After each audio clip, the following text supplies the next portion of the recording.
आपने last episode में देखा था लिन फेंग सक्सेसफुली मास्टर टियान को हराते हुए उस पोर्टल से बाहर आ गया था, जो देखकर तो स्टार पैलेस के सभी एल्डर्स वहाँ पे कोमा में जा चुके थे। उनमें से किसी को भी वहाँ पे अपनी आंखों पे यकीन ही नहीं हो पा रहा था। जिसके बाद यहीं से हमारे अगले एपिसोड की शुरुआत होती है। तो इस एपिसोड की शुरुआत में हम लोग दो डीमन लेडीज को देखते हैं, जो कि दोनों वहाँ पे एक लावा पूल के सामने झुकी हुई थी और वो दोनों ही वहाँ पे आपस में बातें करते हुए कह रही थी। आज से कई साल पहले एक ग्रेट बैटल के दौरान हमारे मास्टर बहुत ही बुरी तरह से इंजर्ड हो गए थे और उसके बाद से उन्होंने जैसे मुस्कुराना ही छोड़ दिया है। हर 10 साल बाद वो सिर्फ इसलिए वापस आते हैं ताकि वो अगले 10 सालों का खाना उस लावा जैसे पूल के अंदर ले जा सके। न जाने कब हमारे मास्टर पूरी तरह से बाहर आएंगे। और अभी वो दोनों डिमोनिक लेडीज वहाँ पे इसी तरह से आपस में बातें कर ही रही थी कि तभी हम देखते हैं कि उस लावा पूल के अंदर से उनका मास्टर वहाँ पे बाहर निकलने लगता है, जो कि बाहर निकलते हुए कहता है आज चिकन खाने के लिए बहुत अच्छा दिन है। और उसके ऐसा कहते ही हम देखते हैं कि वहाँ पे आसपास जितने भी चिकन घूम रहे थे वो वहाँ पे अपनी डिमोनिक ऑरा का इस्तेमाल करते हुए उन सभी को वहाँ पे रोस्ट कर देता है। लेकिन उसकी बॉडी से निकलने वाला ये ऑरा इतना ज्यादा खतरनाक था कि उसके इम्पैक्ट की वजह से हम देखते हैं कि वो दोनों डिमोनिक लेडीज भी वहाँ पे उड़ते हुए काफी पीछे जा गिरती है, जबकि वो डिमोनिक मास्टर वहाँ पे चिल्लाते हुए कह रहा था मैं उस लिन फेंग को छोड़ूंगा नहीं। उसकी वजह से वो पैरामोडियल टायर मेरे हाथों से निकल गया, जिसका मैं पिछले हजारों सालों से इंतजार कर रहा था। खैर उसके बाद सीन चेंज होता है और हम डीमन एसेस्टर को देखते हैं, जो कि वहाँ पे अपनी फॉरबिडन टेक्निक का इस्तेमाल करते हुए उस डिमोनिक लेडी मास्टर को भी वहाँ पे दोबारा से जिंदा कर देता है, जो कि उठते साथ ही वहाँ पे गुस्से से चिल्लाते हुए कहती है मैं उस घटिया बर्ड को छोड़ूंगी नहीं। जबकि वहीं दूसरी तरफ हम देखते हैं कि चीयू, जो कि शाओ टियान का सबसे बड़ा दुश्मन था, वो भी वहाँ पे अपने लोगों के ऊपर गुस्सा करते हुए कह रहा था इतने साल हो गए और इतने सालों में तुम बस एक मामूली से बर्ड को नहीं ढूंढ पाए, लाना था तुम लोगों पर। यानी कि कुल मिला के सभी लोग वहाँ पे शाओ टियान की जान के पीछे पड़े हुए थे, जबकि शाओ टियान इन सारी बातों से अनजान अपने थर्ड ट्रायल में मसरूफ था। लेकिन हम देखते हैं कि थर्ड ट्रायल के अंदर जहाँ पे शाओ टियान का टेस्ट लिया जाने वाला था, हम देखते हैं कि शाओ टियान उल्टा वहाँ पे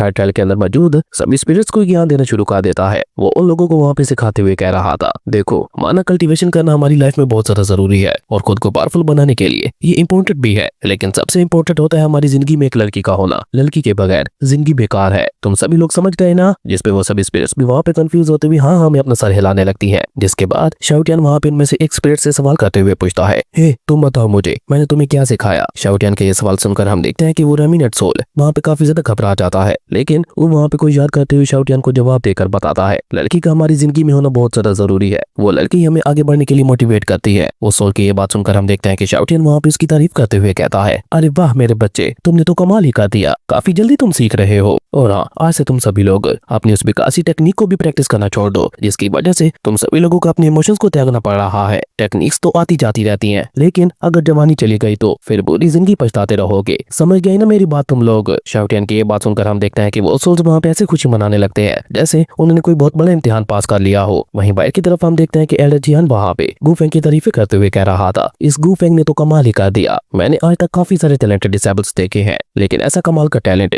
आज पहली बार मैं देख रहा हूँ जिसने हमारे स्टार पैलेस के सभी रिकॉर्ड्स को तोड़ दिया, वो भी सिर्फ आप स्टेप कोड किंग रियाला में होते हुए। अगर ये हमारे स्टार पैलेस का हिस्सा बनता है तो मुझे उम्मीद है कि जल्दी ये हमारे स्टार पैलेस के एल्डर बन जाएगा और ये भी हो सकता है कि ये लॉर्ड की पोजीशन के लिए भी कॉम्पीट कर सके। लेकिन एल्डर जियान की ये बात हम देखते हैं कि एल्डर सीयू को वहाँ पे ज्यादा पसंद नहीं आती, इसलिए वो वहाँ पे बुरा समूह बना लेती है। इवन हम देखते हैं कि एल्डर गुआन भी गुस्से से वहाँ पे अपनी स्पिरिचुअल ऑरा को रिलीज करते हुए कहता है मानना कि ये बहुत ज्यादा टैलेंटेड है और ये हमारे स्टार पैलेस के हर एक रिकॉर्ड को ब्रेक करता जा रहा है, पर सेक्ट मास्टर बनने के लिए ये अभी भी बहुत ज्यादा यंग है। हो सकता है फ्यूचर में ये कहीं जाकर ऐसा कर भी ले, लेकिन अभी के लिए तो सेक्ट मास्टर के साथ टकराना बेवकूफी होगी। इस बात से हमें वहाँ पे ये तो अंदाजा हो जाता है कि ये सभी लोग अपने सेक्ट मास्टर से बहुत ज्यादा प्यार करते हैं। वहीं पीछे की तरफ हम देखते हैं कि एल्डर टैंग भी वहाँ पे गू फेंग की तारीफ करते हुए कहता है यकीन नहीं हो रहा यंग मास्टर गू फेंग इतने ज्यादा ताकतवर हैं। जिस पहले जवान से भी वहाँ पे उसकी हाँ में हाँ मिलाते हुए कहती है आप बिल्कुल ठीक कह रहे हैं और जहाँ तक मेरा अंदाजा है इस कंपटीशन के अंदर सबसे हाईएस्ट स्कोर गू फेंग को ही मिलने वाले हैं। तभी सामने की तरफ हम देखते हैं कि वो लेडी वहाँ पे अनाउंस करते हुए कहती है गू फेंग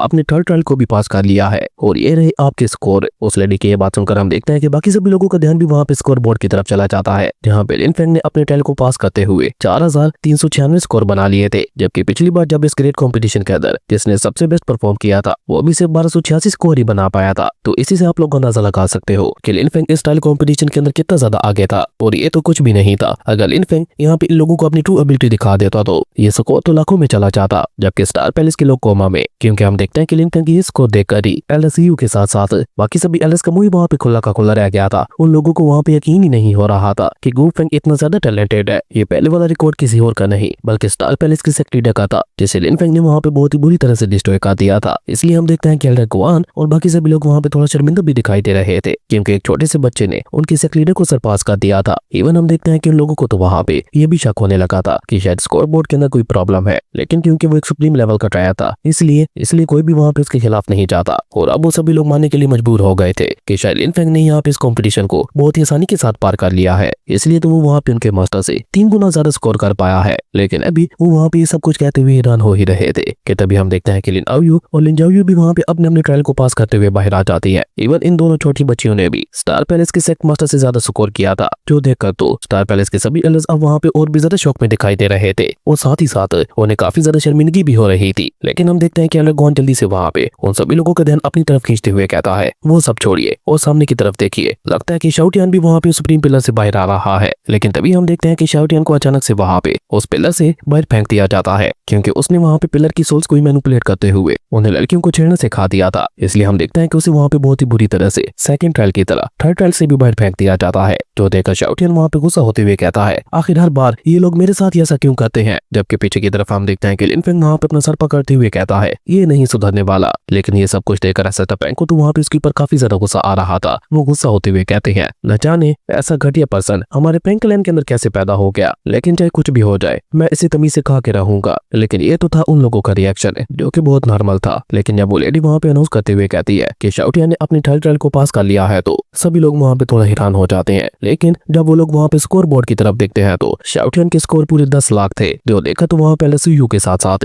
बाकी सभी एलएस के वहाँ पे चेहरे सफेद पड़ जाते हैं। उन लोगों को वहाँ पे यकीन ही नहीं हो रहा था कि आखिर यहाँ पे ये सब हो क्या रहा है, भला 10 लाख स्कोर कोई कैसे बना सकता है। अब ये तो होना ही था क्योंकि शाओटियान ने पूरे की पूरे एक पिलर की सोल्स को जो मैनिपुलेट कर दिया था। कहाँ पे उन पिलर्स की सोल्स शाओटियान का इम्तिहान लेने वाली थी और कहाँ शाओटियान उनका ही इम्तिहान लेके आ गया था। जबकि इतने सारे स्कोर को देखकर तो अब उन लोगों को वहाँ पे पक्का यकीन हो जाता है कि शायद स्कोर बोर्ड के अंदर ही कोई प्रॉब्लम है। इवन हम देखते हैं कि बेचारा एलर्जियान तो वहाँ पे परेशान होते हुए अपना सारी पकड़ चुका था। उसे वहाँ पे कुछ समझ ही नहीं आ रहा था क्या वो किसे अपने डिसेबल चुने, क्योंकि वो सभी तो एक दूसरे से बढ़ के सामने आ रहे थे। जबकि सामने की तरफ हम देखते हैं कि लिन आओयू और लिन जाओयू दोनों वहाँ पे शाओटियान की तारीफें करते हुए उसके साथ खेलना शुरू कर देती हैं। लेकिन हम देखते हैं कि शाओटियान तो वहाँ पे उन दोनों से दूर भागने की कोशिश कर रहा था और साथ ही साथ वो वहाँ पे फ्लेक्स करते हुए कह रहा था असल में वो क्या है ना कि मैं लो प्रोफाइल रहने की कोशिश कर रहा था, पर मेरा टैलेंट ही इतना ज्यादा है कि वो सामने आके ही रहता है, अब मैं क्या करूं। खैर उसके बाद हम देखते हैं कि वो सभी एलएस भी वहाँ पे खुद को संभाल कर उन सभी लोगों के सामने जाकर उन्हें वहाँ पे कांग्रेट्स करते हैं अपने अपने ट्रायल को पास करने के लिए। जिसमें हम देखते हैं कि लिन फेंग भी वहाँ पे उन सभी को ग्रीट करते हुए कहता है हम आशा करते हैं फ्यूचर में आप सभी की गाइडेंस के चलते हमें बहुत कुछ सीखने को मिलेगा। लिन फेंग की ये बात सुनकर हम देखते हैं कि लिन आओयू और लिन जाओयू को भी वहाँ पे एहसास हो जाता है कि अंकल गू फेंग बस नाटक कर रहे हैं। इसलिए हम देखते हैं कि वो दोनों भी वहाँ पे आगे बढ़कर उन्हें ग्रीट करते हुए कहती है हाँ हम भी यही आशा करते हैं कि हमें स्टार पैलेस से बहुत कुछ सीखने को मिलेगा। लेकिन अभी वहाँ पे ये सब चल ही रहा था कि तभी हम देखते हैं कि एलर्जियन वहाँ पे एक ही झटके के साथ सीधा गू फेंग के सामने पहुंचकर उसे ग्रीट करते हुए कहता है कैसे हो मेरे बच्चे, तुमने तो आज के कंपटीशन के अंदर कमाल ही कर दिया। तुम्हारे जैसे टैलेंटेड डिसेबल को तो मेरे फिक्शन में होना चाहिए। मैं तुम्हें ट्रेन करते हुए ऐसी ऊंचाइयों पर ले जाऊंगा कि पूरा का पूरा स्टार पैलेस बस तुम्हें देखता ही रह जाएगा। एलर्जियन की ये बात सुनकर हम देखते हैं कि लिन फेंग वहाँ पे सोच में पड़ जाता है तो बस मेरे मास्टर को शो ऑफ करना पसंद नहीं है, क्योंकि अगर मेरे मास्टर चाहते तो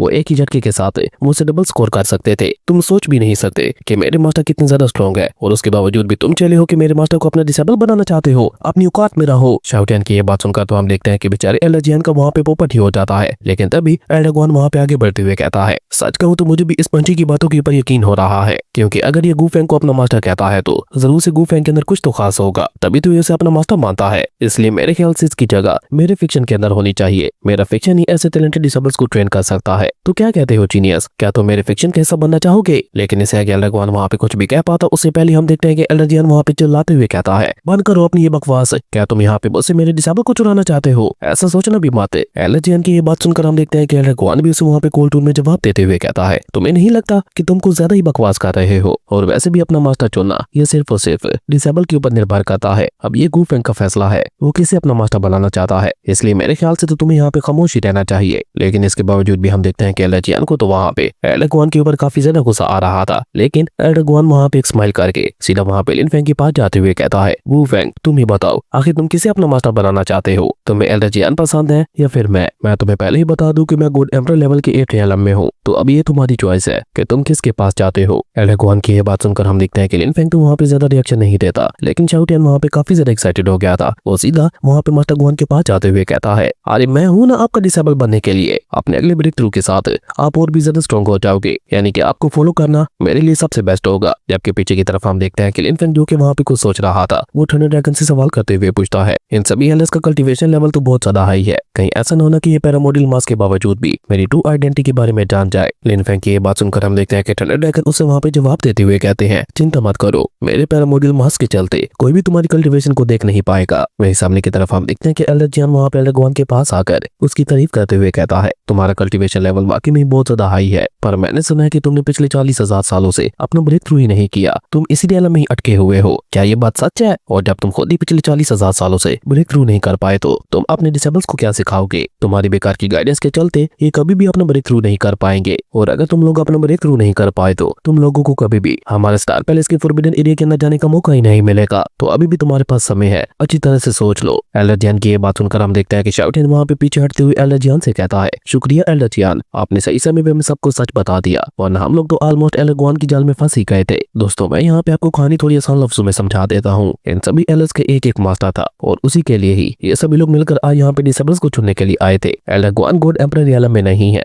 बल्कि उसके मास्टर गॉड एम्परर रियलम में है, और फिर उन सभी के ग्रैंड मास्टर है, यानी कि सेक्ट लीडर, जो कि पूरे स्टार पैलेस को चला रहे हैं। मुझे उम्मीद है अब आप लोगों को कहानी समझ आ गई होगी। वहीं हम देखते हैं कि एल्डर गुआन अचानक से वहाँ पे गुस्सा होकर अपनी एनर्जी को अनलीश करते हुए कहता है, बंद करो अपनी ये बकवास, मेरे मास्टर बहुत ही जल्द ब्रेक थ्रू करने वाले हैं, और जब वो गॉड एम्परर रियलम के 9th लेवल में ब्रेक थ्रू करेंगे उनके पीछे पीछे मैं भी ब्रेक थ्रू कर लूंगा। और गू फेंग, तुम्हें तो पता ही होगा कि गॉड एम्परर लेवल के कल्टीवेटर्स कितने ज्यादा खतरनाक और पावरफुल होते हैं, तो अगर तुम यहाँ पे हमारे फिक्शन को चूज करते हो तो कोई तुम यहाँ पे हाथ ही नहीं लगा पाएगा। एल्डर गुआन की ये बात सुनकर हम देखते हैं कि लिन फेंग उन्हें वहाँ पे ग्रीट करते हुए कहता है, एल्डर गुआन आपका बहुत ज्यादा शुक्रिया जो आपने मुझे इस काबिल समझा। और लिन फेंग कैसा कहती है, हमारे ये कमाल का एपिसोड यहीं पे खत्म हो जाता है। दोस्तों अगर आप लोगों को ये वीडियो अच्छी लगी तो लाइक करते हैं, और अगर चैनल पे नए आए हो तो सब्सक्राइब करते जाना। तो मिलता है एक न्यू वीडियो में, तब तक के लिए बाय।